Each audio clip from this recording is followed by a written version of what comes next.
गांव के एक छोटे से कोने में रघु नाम का एक मेहनती किसान रहता था। वह दिन-रात खेतों में मेहनत करता, लेकिन फिर भी उसका जीवन संघर्षों से भरा था। कभी सूखा पड़ जाता, कभी बारिश इतनी ज्यादा हो जाती कि उसकी फसलें बर्बाद हो जाती। वह सोचता था कि अगर कड़ी मेहनत ही सब कुछ होती, तो उसे अब तक सफलता मिल जानी चाहिए थी। लेकिन उसकी गरीबी दूर नहीं हो रही थी। इसी गांव में उसका बचपन का दोस्त मोहन भी रहता था। मोहन का स्वभाव बिल्कुल अलग था। वह हमेशा अपने भाग्य को दोष देता रहता और सोचता कि मेहनत करने का कोई मतलब नहीं, क्योंकि जो होना है वह तो होकर ही रहेगा। वह अपने दिन आलस्य में बिताता और दूसरों की मदद से ही जीवन व्यतीत करता। एक दिन रघु और मोहन गांव के प्रसिद्ध मंदिर में गए। वहां उन्होंने एक बुद्धिमान साधु बाबा को बैठे देखा। मोहन ने बाबा से पूछा, बाबा, क्या मेहनत करना ही सब कुछ है या भाग्य का भी कोई बड़ा रोल होता है? बाबा मुस्कुराए और बोले, मैं तुम्हें एक कहानी सुनाता हूँ। उन्होंने कहा, बहुत समय पहले दो यात्री रेगिस्तान से गुजर रहे थे। एक यात्री को विश्वास था कि अगर उसकी किस्मत में पानी लिखा होगा, तो भगवान उसे खुद ही देगा।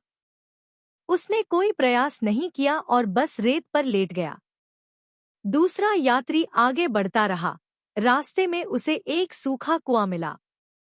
उसने मेहनत से कुएं की सफाई की, कुछ और खुदाई की और आखिरकार पानी निकाल लिया। उसने अपनी प्यास बुझाई और आगे बढ़ गया।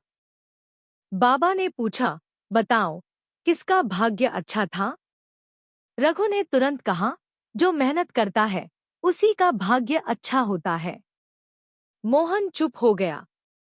वह सोच में पड़ गया कि क्या सच में मेहनत ही भाग्य को बदल सकती है? इस घटना के बाद रघु ने अपने खेतों में और भी अधिक मेहनत करना शुरू कर दिया। उसने फसलों की नई तकनीकें अपनाई और जल संरक्षण के उपाय किए। उसने बंजर भूमि को उपजाऊ बनाने के लिए कई प्रयास किए। कई सालों तक उसने मेहनत की, लेकिन शुरुआती समय में उसे कोई खास सफलता नहीं मिली। कई बार उसे लोगों ने ताने मारे, यहाँ तक कि मोहन ने भी उसका मजाक उड़ाया। मोहन अक्सर कहता, देखो रघु, तुम दिन-रात मेहनत करते हो, फिर भी तुम वहीं के वहीं हो। और मैं बिना कुछ किए भी ठीक-ठाक जी रहा हूँ।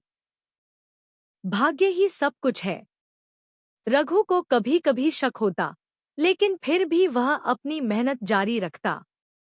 कुछ सालों बाद, जब बाकी गांव वाले सूखे की वजह से परेशान थे, तब रघु की फसलें लहलहा रही थी। क्योंकि उसने पहले ही जल संरक्षण की तकनीक अपनाई थी। उसकी मेहनत रंग लाई थी।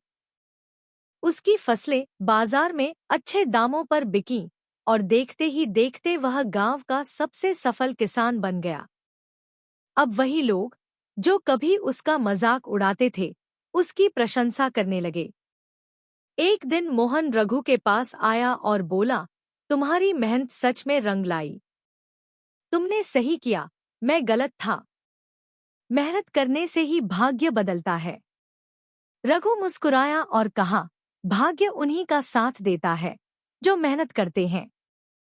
यह कहानी हमें सिखाती है कि मेहनत से ही किस्मत बनती है। सिर्फ भाग्य का भरोसा करने से कुछ नहीं होता, हमें अपने कर्मों से अपनी तकदीर खुद बनानी पड़ती है। अगर आपको यह कहानी पसंद आई हो, तो इसे लाइक करें, शेयर करें और हमारे साथ जुड़ने के लिए सब्सक्राइब करें।